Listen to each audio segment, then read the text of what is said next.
नमस्कार प्रिय दर्शकों, हाजिर हूं मैं लग्न से संबंधित ज्योतिषीय कार्यक्रम की एक अद्भुत श्रृंखला लेकर। उस श्रृंखला की आज ये पहली कड़ी है।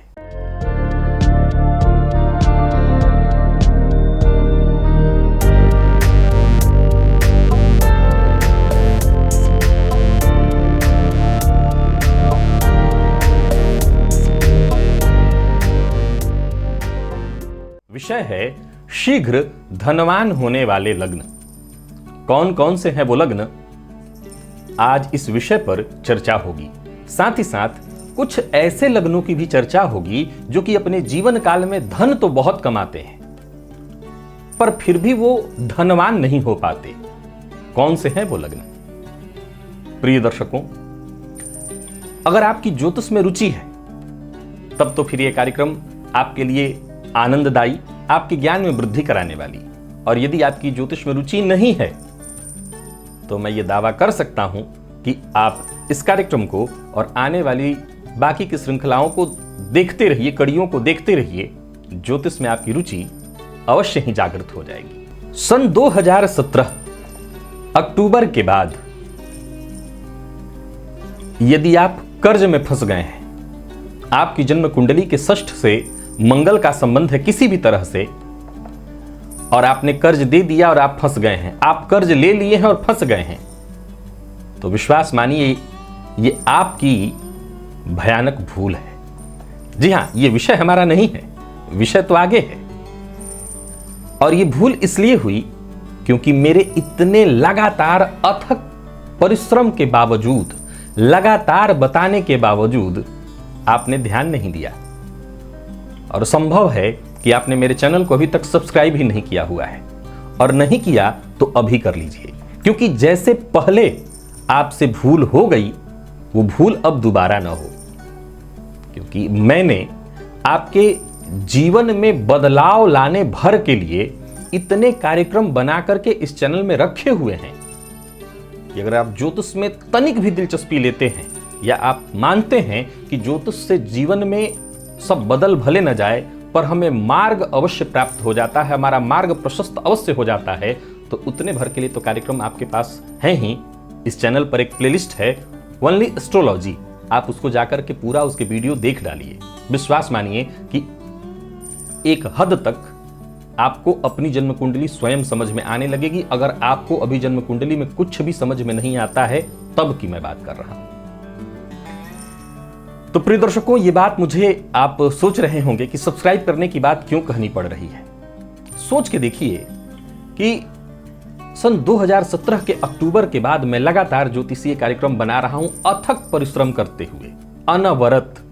और फिर भी जब लोगों के साथ ऐसी परेशानी उत्पन्न हो रही है तो इसका मतलब है कहीं ना कहीं मेरा मेहनत, मेरा प्रयास सार्थक नहीं हो रहा है।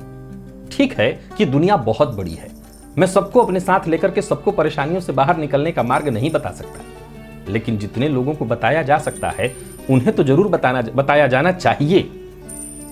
और सिर्फ इस बात को सोचते हुए कि मैं ये क्यों कहूं कि आप मेरे चैनल को सब्सक्राइब करिए और परिणाम स्वरूप लोग ध्यान नहीं दे रहे हैं। आखिर मैं ये मेहनत उन्हीं के लिए कर रहा हूं।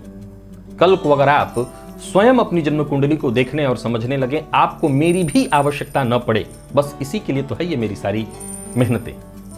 तो अब भी इस चैनल को सब्सक्राइब करिए। और फिर उन लोगों के लिए कहना चाहता हूं, अगर ये कार्यक्रम पसंद आ रहा है आज आने वाले दिनों में, तो फिर इस वीडियो को लाइक करना ये आपका कर्तव्य बनता है। चलिए कार्यक्रम प्रारंभ करते हैं।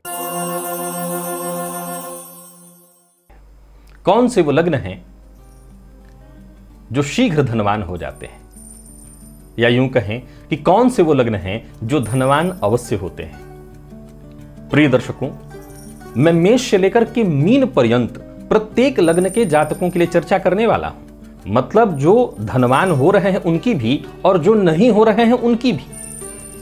हो रहे हैं तो क्यों?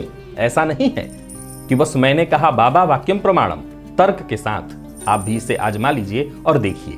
प्रिय दर्शकों, जीवन में धन और कुंडली के ग्रहों का प्रभाव ये अपने आप में बहुत मायने रखता है। आज तक आप मेरे कार्यक्रम देखते रहे हैं, सूत्र मैंने आपको जितने बता दिए हैं उन सूत्रों को भी बस समझ लें तो आपको ज्योतिष समझ में आ जाएगा। ये जो ज्योतिषीय कार्यक्रम शुरू हो रही है जो श्रृंखला, उसमें बहुत हद तक केवल लग्न के आधार पर है, ग्रहों के आधार पर नहीं है। तो चलिए कार्यक्रम प्रारंभ करते हैं और प्रारंभ में ही बता देता हूं कि वो कौन कौन से लग्न हैं जो निसंदेह धनवान होते हैं। वो है मेष, कर्क, तुला और मकर। प्रिय दर्शकों, आप चाहें तो इन सूत्रों को अपनी राशि के आधार पर भी देख सकते हैं। अब आगे सुनिए, आपने इन 4 लग्नों की बात सुन ली, मेष, कर्क, तुला और मकर। इनसे कहीं अधिक धन इन 4 लग्नों के पास आता है, फिर भी ये धनवान नहीं बन पाते। कौन कौन? वो लग्न कौन कौन से हैं? तो वो लग्न है मिथुन, कन्या, धनु और मीन। कैसे? आपने 8 लग्नों के बारे में सुना, मैंने 4 लग्नों के लिए कहा धनवान होते हैं और 4 लग्नों के लिए कहा धन बहुत आता है पर धनवान नहीं होते हैं। अब आइए मैं तर्क देना प्रारंभ करता हूं। मेष लग्न के जातकों के जीवन काल में धन भाव को अगर आप देखें तो कैसे पता चलेगा धन कहां संरक्षित होता है? तो जन्म कुंडली के दूसरे भाव से पता चलता है धन का संरक्षण। जन्म कुंडली में धन के बारे में बताने वाले 3 भाव हैं। कौन कौन? तो दूसरा भाव, पहले तो लग्न से धन का विचार होता है, दूसरा पंचम और एकादश, ये धन को प्रदर्शित करने वाले भाव हैं। मेष लग्न की कुंडली को जब आप खोलेंगे तो धन भाव में कौन सी राशि आपको मिलेगी? वृषभ राशि। वृषभ राशि कैसी राशि है? स्थिर राशि। पंचम में कौन सी राशि मिलेगी? सिंह राशि। कैसी राशि है? स्थिर राशि। और लाभ में कुंभ राशि। कैसी राशि है? स्थिर राशि।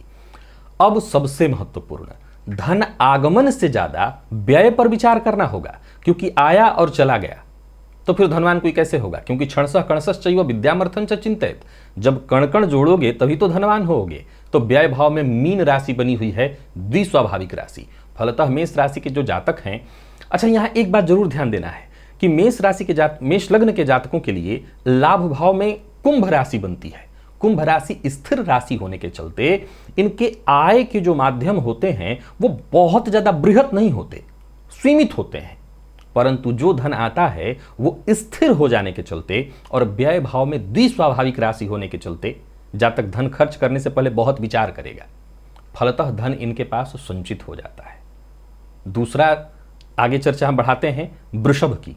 यहां पर देखिए, मैंने गिनती के आपको 8 लग्न बताए हैं, लेकिन मैं चर्चा सभी की करूंगा। वृषभ की बात करूं तो धन में मिथुन राशि होती है, द्विस्वाभाविक राशि है। पंचम में कन्या राशि होती है, ये द्विस्वाभाविक। और लाभ में मीन राशि, ये द्विस्वाभाविक। तो इन तीनों भावों में द्विस्वाभाविक, परंतु व्यय में कौन सी राशि बनती है? मेष राशि। मेष राशि कैसी राशि है? तो चर राशि। जहां भी चर राशि होगी, चर का मतलब है चलते रहना, तो व्यय चलता ही रहेगा। अब जरा गौर करिए कि लाभ, धन पंचम और एकादश में द्विस्वाभाविक राशि है, जिसका काम है कंफ्यूजन, संशय। अब संशय है कि धन संचित होगा भी, नहीं भी हो सकता है, पर व्यय में कोई संशय नहीं है, व्यय होता रहेगा, तो फिर धन संचित नहीं हो सकेगा। मिथुन वो लग्न है जिसके पास धन खूब आता है। क्यों? क्योंकि धन भाव में पहले तो चर राशि, पंचम में धन भाव में कर्क राशि होती है तो ये चर राशि, पंचम में तुला राशि, ये चर राशि, और आय में मेष राशि, ये चर राशि। तो चर का मतलब है चलते रहे, धन आए।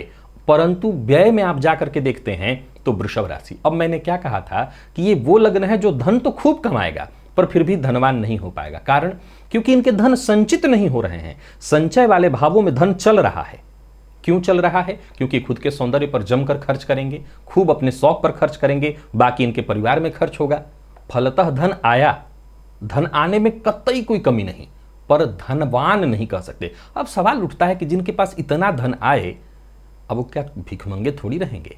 कहने का तात्पर्य है कि धन संचित नहीं हो रहा है, व्यय हो जाएगा, पर धन आएगा, धनवान ही होंगे। कर्क की बात करें तो धन भाव में सिंह राशि, पंचम में कर्क राशि और लाभ में वृषभ राशि। अब देखा जाए तो पंचम में कर्क लग्न की कुंडली के लिए पंचम में वृश्चिक राशि और लाभ में वृषभ राशि। और सबसे बड़ी बात है व्यय में मिथुन राशि, जो कि द्विस्वाभाविक राशि है। तो इन भावों में अगर आप देखें तो चर राशि आपको मिल रही है और व्यय भाव में आपको द्विस्वाभाविक राशि मिल जा रही है। फलतः व्यय भाव में द्विस्वाभाविक राशि होने के चलते धन आएगा, धन संचित होगा और खर्च करने से पहले जातक कई बार सोचेगा। शायद कर्क में मैंने धन भाव में चर बोल दिया है, धन भाव में स्थिर राशि, पंचम में स्थिर राशि और लाभ में भी स्थिर राशि। तो आय में कई बार थोड़ी कमी हो सकती है, लिमिटेड आय हो सकती है, परंतु जो आय होगी वो स्थिर होगा। ऐसा नहीं होगा कि आएगा और चला जाएगा। यही बात यदि हम सिंह की करें तो धन में द्विस्वाभाविक राशि कन्या, पंचम में धनु राशि ये द्विस्वाभाविक राशि है और लाभ में मिथुन राशि ये द्विस्वाभाविक राशि है, परंतु व्यय में चर राशि। तो आया संचित होने में, आने में संचित होने में संशय है, पर व्यय में संशय नहीं है। व्यय तो होगा ही होगा, चर राशि है वहां पर, फलतः यहां धन संचित नहीं हो पाता है। कन्या की बात करें तो कन्या के जातकों के लिए यदि देखा जाए तो धन भाव में तुला राशि चर राशि, पंचम में मकर राशि ये भी चर राशि और आय में कर्क राशि ये भी चर राशि है, परंतु व्यय में कौन सी राशि है तो स्थिर राशि। तो कन्या के जातकों के पास भी खूब धन आता है पर टिकता नहीं है। क्यों? क्योंकि इनके धन पंचम और लाभ में चर है, चल रहा है। तो भाई चल रहा है पर व्यय तो हो नहीं रहा, व्यय में तो स्टॉप लगा हुआ है, तो फिर क्यों धनवान नहीं होते हैं? क्योंकि इनका धन चल जाता है, अपने नहीं खर्च करते हैं। ये कई बार अपने नहीं खर्च करेंगे पर घूम जाएगा इनका धन। कैसे? अपने आप को बड़ा बनाने के चक्कर में। स्त्रियों का स्वभाव आपने देखा है, सबको खिला दे, अपना भी काट करके दूसरों को दे दे और फिर बाद में उसको कोई पूछे ही नहीं, भले उसे रात भर भूखे सोना पड़े और बाद में पता चले इसका उसको क्रेडिट भी ना मिले। यही तो हाल है कन्या के लिए कि धन रुक जाएगा तो गया कहां, घूम जाता है, उसके पास भी नहीं टिकता। तुला के लिए देखा जाए तो धन में वृश्चिक राशि, पंचम में कुंभ और लाभ में सिंह ये तीनों स्थिर राशि है, पर व्यय में मीन ये द्विस्वाभाविक राशि है। तो यहां भी धन होने की प्रबल संभावना, धन टिकने की प्रबल संभावना। जो आएगा वो आकर के स्थिर हो जाएगा, टिक जाएगा। जहां तक खर्च करेगा तो वो भी बहुत सोच समझ करके करेगा। मैंने वृश्चिक बोल दिया, तुला के लिए मैं बता रहा था। बात वृश्चिक की आए तो वृश्चिक के लिए कैसा होगा? धन में धनु राशि ये द्विस्वाभाविक राशि है, पंचम में मीन राशि ये द्विस्वाभाविक राशि है और लाभ में कन्या राशि ये कैसी राशि है तो द्विस्वाभाविक राशि है। तो व्यय में चर राशि। अब यहां भी धन संचित होने में संशय है पर व्यय में संशय नहीं है, वो चलता ही रहेगा। फलतः धन आएगा और निकल जाएगा। धनु की यदि बात करें तो धन भाव में मकर राशि, पंचम में मेष राशि और आय में तुला राशि ये सभी जगहों पर चर राशि है, परंतु व्यय में वृश्चिक राशि स्थिर राशि है। तो व्यय में स्थिर राशि और धन संचित हो नहीं रहा तो गया कहां? बट गया, अपने लोगों में बट गया, कुछ इनको गया कुछ उनको गया। हाँ, धनु के पास अच्छी बात ये हो जाती है, धनु के लिए अच्छी बात ये हो जाती है कि इनका जो पैसा होता है आया और गया तो कहां गया, तो ये अचल संपत्ति जरूर कुछ खरीद लेते हैं। अच्छी मात्रा में अचल संपत्ति है, जमीन सोना इत्यादि। अब देखिए हर बार इतना पैसा तो किसी के पास आता नहीं है कि हर बार वो अचल संपत्ति ही खरीद ले, फिर तो कई बार वो व्यर्थ में बर्बाद हो जाता है। फलतः इनका पैसा कई बार आता है और आकर के निकल जाता है, इसलिए इनको भी हम धनवान नहीं कह सकते। मकर की यदि बात करें तो कुंभ राशि धन भाव में जो कि स्थिर राशि है, वृषभ राशि पंचम में स्थिर राशि और वृश्चिक राशि लाभ में, ये तीनों स्थिर राशि हो गई। और व्यय में धनु द्विस्वाभाविक राशि। सो आएगा, संचित होगा और खर्च करने से पहले जातक सोचेगा। भले लिमिटेड आए, बहुत ज्यादा ना आए, पर लिमिटेड ही याद करके अगर स्थिर हो जा रहा है तो सीधी सी बात है कि जातक को धनवान तो होना ही होना है। और बात यदि हम कुंभ की करें तो कुंभ के लिए भी देखें तो धन में द्विस्वाभाविक है, पंचम धन में द्विस्वाभाविक राशि मीन है, मिथुन राशि है द्विस्वाभाविक राशि पंचम में और लाभ में धनु राशि है द्विस्वाभाविक। तो इन भावों में द्विस्वाभाविक राशि है, आएगा नहीं भी आएगा, नहीं कंफ्यूजन, परंतु व्यय होगा पक्का है, चर राशि है। तो आया संचित हुआ नहीं हुआ पर व्यय अवश्य होगा। और मीन की बात करें तो धन में मेष चर राशि यानी संचित होने में चर राशि है, पंचम में चर राशि कर्क और आय में मकर ये भी चर राशि है, परंतु व्यय में स्थिर राशि। तो पैसा तो खूब आएगा पर गया कहां, क्योंकि व्यय तो हो नहीं रहा। अपने ही लोग कभी इनको दिखावे के, किसी को कष्ट में देखा उनको दे दिया, किसी ने मांग लिया उनको दे दिया, तो धन व्यर्थ में हो जाता है। यानी मीन के पास भी खूब पैसे आते हैं पर ये धनवान नहीं बन पाते क्योंकि धन संचित करना ही नहीं जानते हैं। प्रिय दर्शकों, आज आशा करता हूं ज्योतिष के मेरे जो दर्शक होंगे उनको तो आनंद आ ही गया होगा। ये सब याद रखिएगा, ये सब प्रामाणिक है, लगने के आधार पर है, चर स्थिर द्विस्वभाव के आधार पर। इसका कोई खंडन नहीं कर सकता। ये 100% घटित होता है। अब ग्रहों की स्थिति के अनुसार इसमें कम और ज्यादा हो सकता है, लेकिन बाकी के ये मूल आधार 100% यही होता है।